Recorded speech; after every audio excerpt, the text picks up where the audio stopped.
नागा साधु का private part क्यों तोड़ा जाता है? आखिर ऐसा करने के पीछे का क्या रहस्य हो सकता है? और 13 दिल दहला देने वाले रहस्य जो आप नहीं जानते हैं, और इन्हीं रहस्यों में नागा साधु को अपना जीवन व्यतीत करना पड़ता है। नागा साधु बनना इतना आसान नहीं है। बस यूं समझ लो कि एक बार आप IAS बनने में जितनी मेहनत लगती है, उससे कई गुना ज्यादा मेहनत लगती है नागा साधु बनने में। और सबसे खास बात यह कि नागा साधु हर समय नहीं दिखते हैं। ज्यादातर ये लोग कुंभ मेले में नजर आते हैं, और नागा साधु कहां रहते हैं, कैसे रहते हैं, इस बात को बहुत ही कम लोग जानते हैं। तो मित्रों, आइए जानते हैं कि आखिर यह सब कहां रहते हैं और इनका गुप्तांग क्यों तोड़ा जाता है।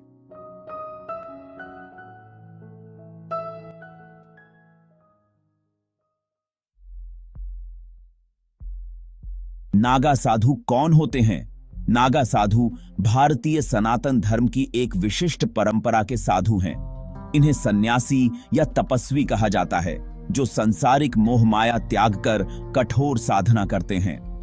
नागा साधुओं को उनकी निर्वस्त्र स्थिति, भस्म लिप्त शरीर और अद्वितीय साधना पद्धतियों के लिए जाना जाता है। ये साधु मुख्य रूप से शैव संप्रदाय, भगवान शिव के उपासक से जुड़े होते हैं, हालांकि कुछ वैष्णव संप्रदाय से भी आते हैं। नागा साधु बनने का मार्ग बहुत कठिन और रहस्यमय है। इसमें एक व्यक्ति को सांसारिक जीवन का त्याग कर कठोर साधनाओं और अनुशासनों का पालन करना पड़ता है। नागा साधुओं का मुख्य उद्देश्य आध्यात्मिक मुक्ति प्राप्त करना और धर्म की रक्षा करना होता है।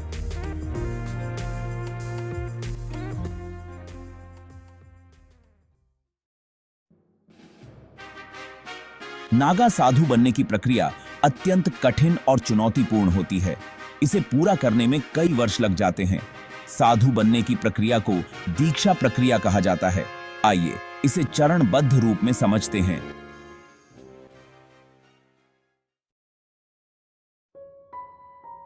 सांसारिक त्याग, गृह त्याग। नागा साधु बनने के लिए सबसे पहला कदम है अपने परिवार, रिश्तेदार, संपत्ति और सभी सांसारिक बंधनों का त्याग। जो व्यक्ति नागा साधु बनना चाहता है, उसे पहले संन्यास दीक्षा लेनी पड़ती है। संन्यास लेने के बाद व्यक्ति साधुओं के अखाड़े में शामिल हो सकता है।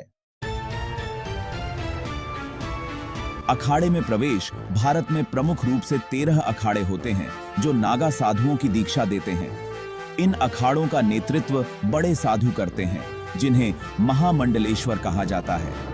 दीक्षा लेने वाले व्यक्ति को अखाड़े के नियमों का पालन करना अनिवार्य होता है। दीक्षा प्रक्रिया। दीक्षा के दौरान व्यक्ति को कई कठोर नियमों का पालन करना पड़ता है। मृत्युतुल्य संस्कार। नागा साधु बनने की एक महत्वपूर्ण प्रक्रिया है मृत्युतुल्य संस्कार, जिसमें व्यक्ति को प्रतीकात्मक रूप से मृत माना जाता है। उसका पिंडदान किया जाता है, जिससे वह अपने पुराने जीवन का त्याग कर सके। निर्वस्त्र रहना। नागा साधुओं का एक प्रमुख लक्षण है निर्वस्त्र रहना। यह संसारिक वस्त्रों और मोह माया का त्याग दर्शाता है। भस्म धारण करना। नागा साधु अपने शरीर पर भस्म यानी चिता की राख लिप्त करते हैं। यह राख मृत्यु और नश्वरता का प्रतीक है। कठोर तपस्या। नागा साधु बनने के बाद साधु को कई वर्षों तक कठोर तपस्या करनी पड़ती है।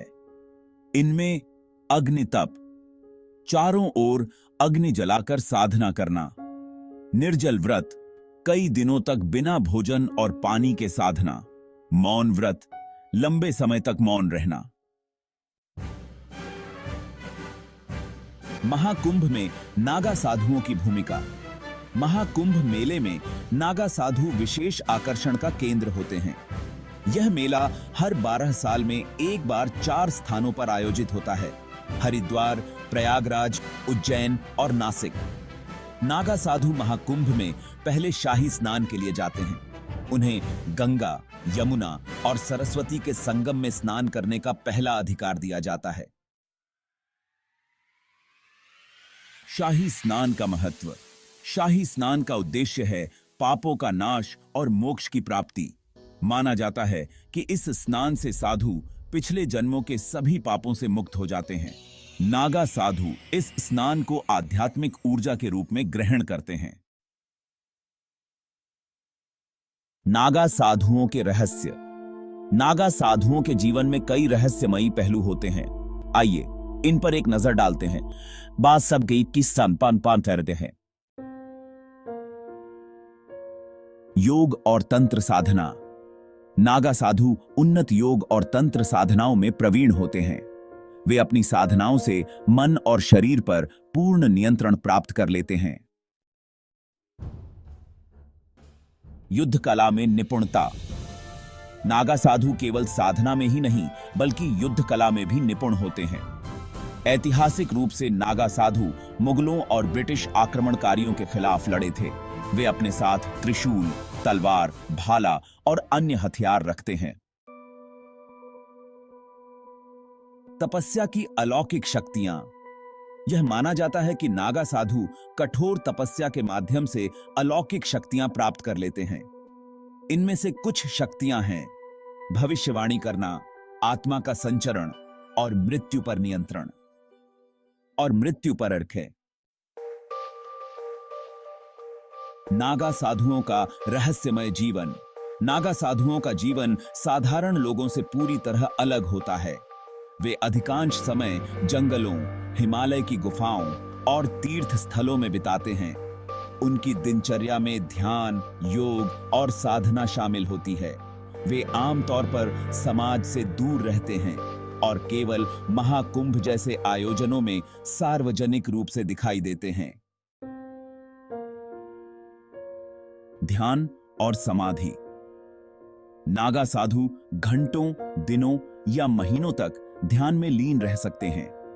कुछ साधु गहरी समाधि अवस्था में कई वर्षों तक बिना भोजन पानी के भी जीवित रह सकते हैं।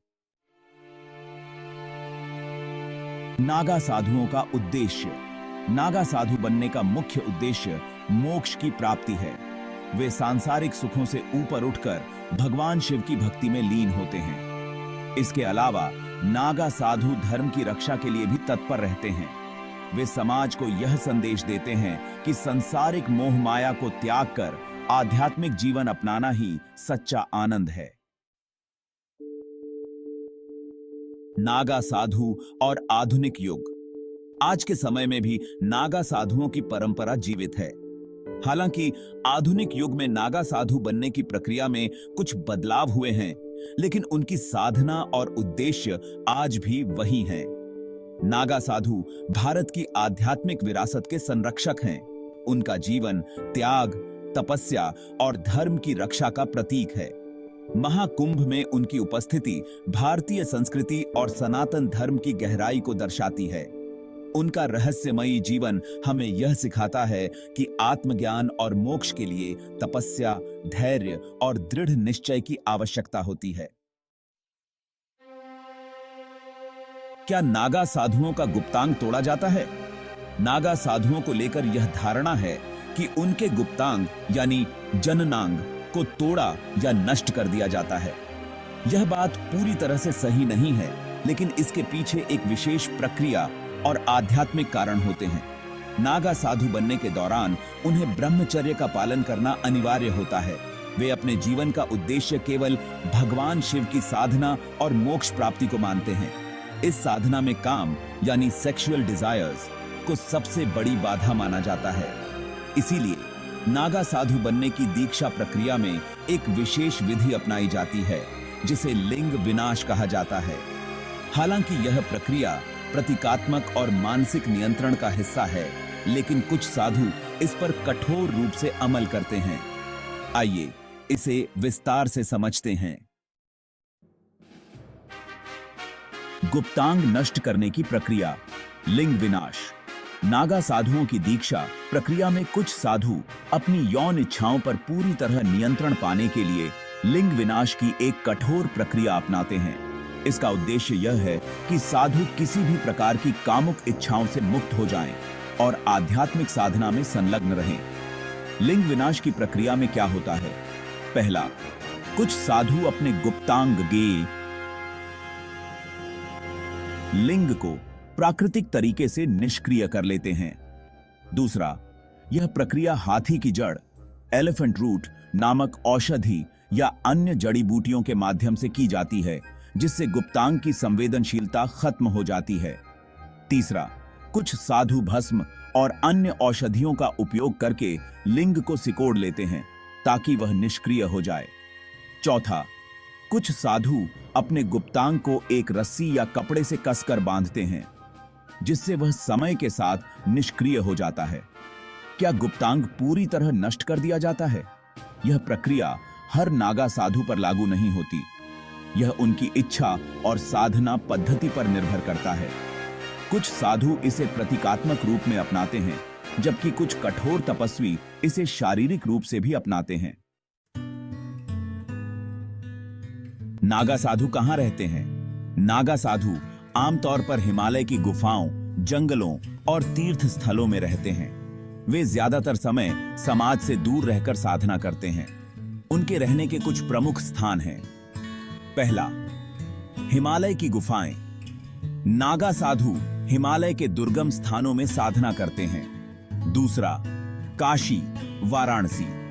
काशी को नागा साधुओं का प्रमुख केंद्र माना जाता है। तीसरा, हरिद्वार। हरिद्वार के आसपास कई अखाड़े हैं जहां नागा साधु निवास करते हैं। चौथा, उज्जैन। यहां नागा साधुओं के कई अखाड़े हैं। पांचवां, प्रयागराज, इलाहाबाद। कुंभ मेले के दौरान प्रयागराज में हजारों नागा साधु इकट्ठा होते हैं। नागा साधुओं के जीवन का उद्देश्य। नागा साधु केवल आध्यात्मिक साधना के लिए जीवन व्यतीत करते हैं। वे समाज के नियमों और भौतिक सुखों से पूरी तरह मुक्त होते हैं। उनका उद्देश्य है, पहला, ब्रह्मचर्य का पालन। दूसरा, आध्यात्मिक मुक्ति, मोक्ष। तीसरा, धर्म की रक्षा। नागा साधु बनने की प्रक्रिया अत्यंत कठिन और रहस्यमयी है।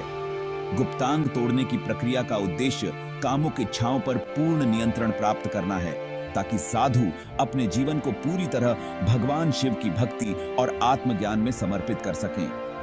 उनका रहन सहन, साधना और रहस्य समाज के सामान्य लोगों के लिए एक प्रेरणा है कि जीवन का वास्तविक उद्देश्य आध्यात्मिक मुक्ति है। धन्यवाद मित्रों।